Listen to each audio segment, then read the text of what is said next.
One Piece chapter 1147. It is titled What We're Afraid Of. This title is kind of adding on to chapter 1142, which was What I'm Afraid Of. And in this cover page, Raizo, who is now the daimyo of Udon, expresses his gratitude to Yamato for freeing everyone and stopping Kusu. But y'all don't care about this cover page, alright? Let's get into chapter 1147's breakdown. The last chapter ended with Gunko putting belt to ass to the Straw Hats. Did I tell you? Summers, he also dealt a lot of damage to Saul, and I had wondered why Chopper and Robin, they didn't do anything in the last chapter. I was like, yeah, y'all need to go and help Saul. Y'all need to do something. Well, that's actually because Saul ordered them not to. Since Summers is a Holy Knight and he's immortal, Robin and Chopper, they need to find the proper time to strike so they can take care of the kids and defeat the Holy Knight. So I do want to push back a little bit on the slander that I was giving Robin and Chopper in the last chapter. Also, at this statement, I guess it's safe to say that not only the Gorosei, but all the Holy Knights are immortal. So does that mean that having the rank of Holy Knight and higher makes you immortal? What is the lowest rank within the world government that allows someone to be immortal? I mentioned how in the last chapter Gunko beat the Straw Hats. Well, they're now prisoners, and Nami, she said exactly what everyone within the One Piece community is thinking of Jinbei. You mean to tell me, right? First son of the sea Jinbei, one of the 7 warlords of the sea, has a 1 billion berry bounty. You mean to tell me that he lost to Gunko? Now I get it, right? Gunko, her devil fruit, it's unique and we really don't know what it's capable of. And maybe Oda wanted to give Gunko some gas because she ended up beating up on a chained up Loki, beating up on some unnamed guards. I get it. And I'm not necessarily saying that Jinbei was supposed to be Gunko, but he wasn't supposed to get low diff like this. Don't give a fuck. Jinbei, do something.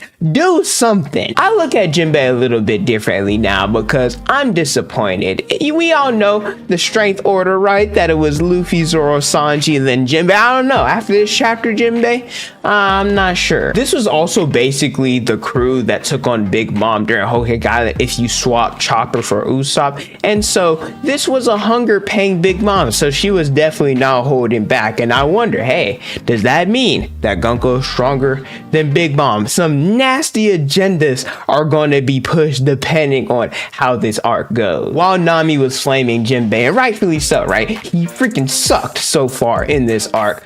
Out of nowhere, Gunko, she points a sword at Brook. She kicks him. Brook, he gets a panty shot. I know my boy Brook is in heaven. Like, I prayed for times like these, which I'm actually surprised Brook didn't end up making a comment about it. But nevertheless, because Gunko is so in love with Brook's music, she's attempting to make him her slave, devoting his life to making music for her. Very celestial dragon-like, and I love it. I think because they're the Holy Knights, they're on the front lines, and they're actually doing stuff instead of just sitting in Mary Jawal with their little bubbles on. We know what Charlos and the other celestial dragons typically do. I think we forget that they're gods and the Holy Knights are celestial dragons too. So seeing her revert, well, not necessarily revert, but kind of express how she wants what she wants because she's owed it, since she believes that she is the gods of the world and that they're owed everything. It's really cool seeing her still try to be like the standard typical celestial dragon. Shout out my boy Big Brook. He's joking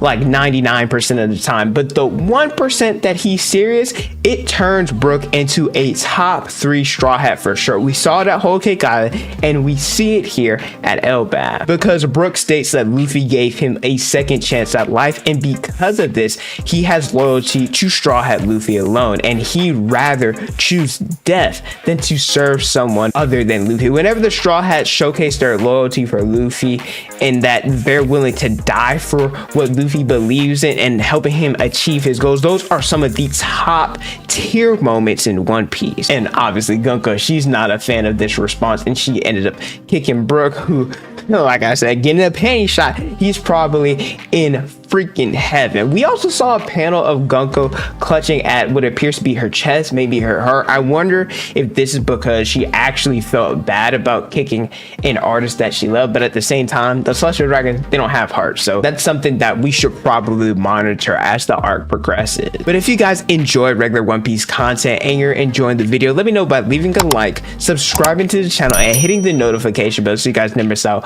on a new video. I put out different One Piece content almost each and every day. Summer starts to broadcast all over Elbaph, and the only location that doesn't appear to be hearing the broadcast is the underworld. Now, they do have a transponder snail, but it may not be one that's able to receive broadcasts, because we know that there's different types of snail. How the giants are going to serve as their battle slaves, or else the kids that they're going to be used as hostages, and that probably means torture, or even worse, that the kids are going to be killed. During this, the kids, they finally wake up from the dream. They're like, hey, what the heck happened? As well as we see Collun, he joined the rest of the kids. I love how all the kids, they're freaking out like, hey, I want to go home, where's my mom at? And Collun's like, hey, I'm a freaking warrior, all right?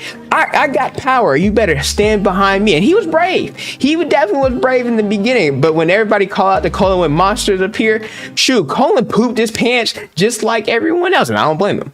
I probably would have too. To make matters worse, the giant ship, the Great Eric, appeared to be taking damage, not only from the kids' fears, but from fears from the giants themselves. Well, sorta. Technically, it's still the children's fears, but because it's the women involved in both the men and kids' lives, so the mothers and wives, the giants, they're scared too. Because think about it, a happy wife means a happy life. So the only people that can scare the giants is their wives and different moms. But technically, like I said, it's the kids' mom, so it's not the giants' mother, but still, it still kind of applies. Y'all ever accidentally pissed your girl off? You're cooked. I've had times where I've said something jokingly, or maybe I wasn't 100% paying attention. I got the silent treatment for a couple days. I got hit upside the head.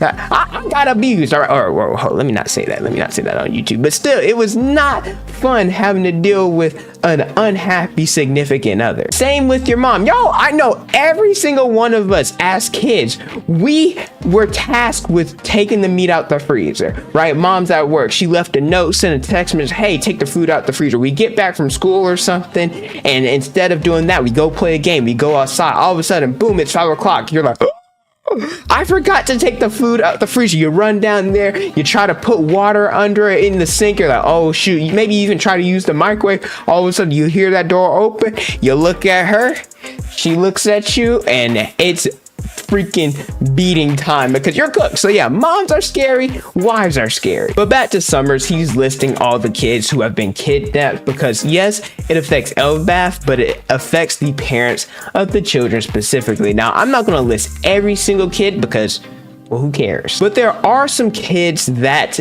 definitely weigh more than others because there's Yova and Collun, who is the granddaughter of Jarl, as well as Gaban and Ripley. That's their son. And so kidnapping these kids, it definitely holds more weight. There's also a kid named Johanna who made a statement, at least you have parents. I wonder why she said that. She also has horns, which means that she's an ancient giant, or at least she has ancient giant blood. And the only person that's in the story who I guess could be her parent would be Loki, I guess. But nobody liked him, and y'all know how cures are made unless, you know, some nasty stuff took place. I guess Loki could potentially be her father. I'm actually not sure who her parents are. To ensure that the warriors of Elbaph, that they completely swear allegiance to the Holy Knight, they're supposed to set the schools and libraries on fire, and if they don't, well, they're going to start killing off the kids one by one. And this is cruel because not only the children's death, but because of the hard work of the different scholars of Ohara, how they sacrificed their lives to preserve this history. And then of course, hearing this statement, Gaban and Robin, they spring into action and they plan on taking down the Holy Knight, saving the library and the school, and as well as saving the kids. Now, it's probably not going to happen next chapter. At the same time, we also got a 2-week break, but I cannot wait to see Gaban and Robin in action, especially because we know what Rayleigh, what Garp can do at their old age. I definitely think, well, let me not say definitely, I do think Gaban is slightly weaker than them, but at the same time, I mean, they're freaking strong anyway, so it doesn't really matter. I cannot wait to see what what Gaban's going to be able to do. And then Robin with her Domino Flora, we saw what it did against Black Maria. I cannot wait to see this form again. Hopefully in doing this, Gaban and Robin, they're able to free the other Straw Hats. And personally, I actually don't want us to see the Monster Trio. Don't get me wrong, I love them. I love Luffy, I love Zoro, I love Sanji, but I want to see how these Straw Hats, how they fight against the Holy Knights, especially because we're at the end of the series. I think it would be pretty cool to see the weaker Straw Hats get some dubs and handle different opponents that we're going to have to fight later down the line and not solely rely on the Monster Trio. Thank you guys so much for watching. Let me know how you guys feel about chapter 1147 in the comment section below. Thank you guys so much for watching. Don't forget to like, comment, and subscribe. Hit the notification bell so you guys never miss out on a new video. Follow my Instagram, Twitter, and TikTok that's on the screen and in the description below. And don't forget to unleash your potential.